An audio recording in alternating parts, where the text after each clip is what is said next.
Hello বন্ধুরা, welcome back to my channel. গিয়েছিলাম একটু স্টেশনে, একটু কাজ ছিল।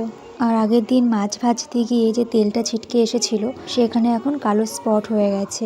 ওই ওপরে চামড়াটা উঠতে এখনো প্রায় 3-4 দিন সময় তো লাগবেই। আজকে স্টেশনে গেছিলাম, ভেবেছিলাম ভুরুটাও তুলবো, কিন্তু যে পার্লার থেকে তুলবো সেই পার্লার দেখলাম আজকে বন্ধ আছে। আসলে অনেক দিন ভুরু তোলা হয়নি। আমি বেশিরভাগ আমার বান্ধবীর কাছ থেকেই তুলি, কিন্তু ওরও সময় হচ্ছে না। এই জন্য ভাবলাম স্টেশনে যখন কাজ আছে একেবারে ভুরুটা তুলে আসবো, কিন্তু সেটাও আজকাল হলো না। আজকে সকাল থেকে দেখছি কানটা মাঝে মধ্যে তালা লেগে যাচ্ছে, মানে কানটা বন্ধ হয়ে আসছে, সাথে আবার মাঝে মধ্যে কম শুনছি। এটা একটা অসহ্য ব্যাপার, এরকম কেন যে হচ্ছে কি জানি। আমি আবার একটু বসে পড়লাম দই নিয়ে। দইটা আমার খুব প্রিয়। তো আজকে বোন রান্না করছে। আজকে যেহেতু আমি রান্না করছি না, সেহেতু আমার হাতে আজকে অনেক সময়। মা আজকে আবার স্কুল থেকে যাবে মাসির বাড়িতে। এই তো 2 দিন আগেই আসলো, তো হঠাৎ দিদাকে আনতে যেতে হবে। দিদা আর ওখানে থাকতে চাইছে না। আর আজকে মাসির বাড়িতে গিয়ে মা রাতে থাকবে, কারণ মা স্কুল করে মাসির বাড়ি যেতে যেতে প্রায় সন্ধে হয়ে যাবে। সেই জন্য ভোরবেলাতেই বেরিয়ে পড়বে বা সকালবেলায়, মানে বাড়িতে 9টার মধ্যে পৌঁছালেই হবে। 10টা থেকে আবার স্কুল, বাড়ি এসে আবার স্কুলে যাবে। আমি এদিকে দই খাচ্ছি, আর আমার বিড়ালগুলো আসবে না এটা হয় না।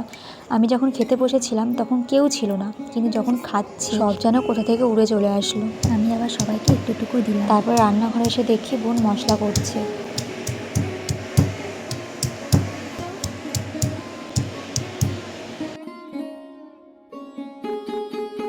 তো আজকে হয়েছে ঘ্যাটকলে ডাঁটা ভাজা, লোটে মাছ। এই লোটে মাছটা আমাদের বাড়ির সবারই প্রিয়, শুধু আমার বাবা খায় না, তাছাড়া আমরা সবাই খাই। আর এখানে আছে ট্যাংরা মাছের ঝোল, সর্ষে আর কাঁচা লঙ্কা দিয়ে ঝোল। তো এই ছিল দুপুরের রান্না। সবই আজকে বোন নিজের হাতে রান্না করেছে। মা তো বাড়িতে নেই, স্কুল থেকে মাসির বাড়িতে যাওয়ার জন্য বেরিয়ে গেছে। ওই 2:30টার দিকে ট্রেন ছিল, সেই ট্রেনটাতেই গেছে। আর মাসির বাড়ি পৌঁছাতে প্রায় সন্ধ্যা হয়ে যাবে। তো এদিকে আমরা একটু দুপুরে ঘুমিয়েছিলাম, আর ঘুম থেকে উঠে বোনের আবার টিউশন পড়ানো আছে। ও বেরোতে যাবে এমন সময় খুব জোরে বৃষ্টি আসলো। আর এদিকে বাড়িতে ছাতাও নেই। আসলে কি বলতো, আমাদের না ছাতা এখন বাড়িতে আপাতত 2টো রয়েছে, একটা বাবা নিয়ে গেছে আর একটা মা নিয়ে গেছে। বোন একটা ছাতা পেয়েছে, সেটা আবার ভাঙা, তার জন্য ও আর বেরোতেও পারছে না। আর বাড়িতে ছাতা নেই। মা একটা ছাতা নিয়ে চলে গেছে, বাবাও একটা ছাতা নিয়ে চলে গেছে। রামা, এই শ্রেয়সীকে বলে দিস যদি বৃষ্টি আসে জোরে আমি পড়াতে যাব না। ও ওই বাড়িতেই পড়াতে যাচ্ছে, আমার যে বাড়িতে পড়ানো রয়েছে ও সেই বাড়িতেই পড়াতে যাচ্ছে। বাবা ভালোই তো জোরে বৃষ্টি আসছে। ফোন করবে রে,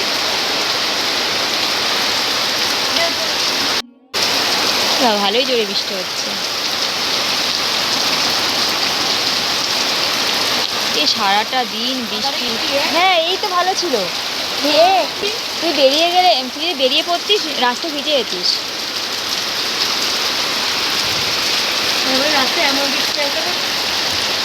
ফোন করতে হবে না, যা বুঝতে পারবে তো, ফোন আবার করতে হয়।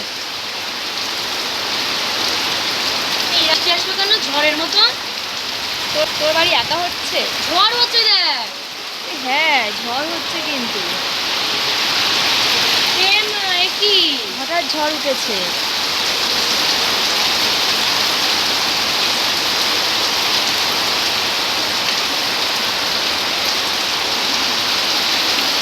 বাইরে বৃষ্টি হচ্ছে, তো আমি এই লাইটগুলোকে জ্বালিয়ে রেখে দিয়েছি, এটা চার্জ হবে। এখন কারেন্ট আছে, এখন যদি জ্বালিয়ে রাখি এটা অটোমেটিক চার্জ হয়ে যাবে, কারেন্ট চলে গেলে এটা অটোমেটিক জ্বলে যাবে। এই যে সব দিকটাকে জ্বালিয়ে রেখে দিয়েছি, এটা সুবিধা আছে অনেক, ফালতু আর এমার্জেন্সি লাইট কিনতে হয় না। রান্নাঘরেও রয়েছে। একটু বৃষ্টি থেমেছে, বোন যাচ্ছে পড়াতে, আর ও আবার ছাতা খুঁজে পেয়েছে, কোথা থেকে যে টেনে বার করেছে। ছাতাটা ভালো ছিল, তোলা হয়তো ছিল, এখন এতদিন প্রয়োজন পড়েনি, খোঁজা হয়নি, প্রয়োজন পড়েছে ঠিক কোথা থেকে বের করে নিয়েছো। তো আমি এখন ঘরে বসে একটু আনারস খাচ্ছি। আর আজকে দেখো আনারসটা আমি কতটা পরিষ্কার করে কেটেছি। আগের দিন আনারস খেয়ে আমার জিভের অবস্থা প্রচণ্ড খারাপ হয়ে গেছিলো, আর আমি একদিন প্রায় কোনো টেস্ট পাইনি খাবারে, সেই জন্য আজকে ভালোভাবে টাইম নিয়ে পরিষ্কার করে কেটেছি। বোন তো পড়াতে গেছে, ফিরে এসে বাড়িতে আবার একটা ব্যাচ আছে, সেই ছেলেপিলেগুলো বাড়িতে পড়তেও চলে এসেছে। তো বোন বাড়িতে ফিরলে আমিও যাচ্ছি এখন টিউশন পড়াতে। কাঁঠাল নিয়ে যাচ্ছি এখন আমি। দেখো আমাদের গাছের কাঁঠাল তো এত ভারী যে আমি কিভাবে নিয়ে যাব তাই ভাবছি। তারপরে আজকে আবার আমার ছাতা নেই কাছে, আমাদের ছাতা কিনতে হবে। ছাতা ভেঙে গেছে এত বর্ষায়, তেমন তো খুব একটা সমস্যার মধ্যে পড়িনি, এই দুদিনই বৃষ্টিটা হচ্ছে বেশি।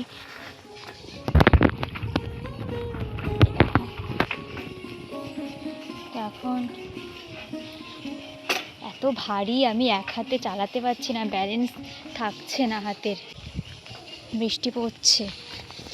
আর এই জায়গাটায় একটুখানি বৃষ্টি হলেই জল জমে যায়।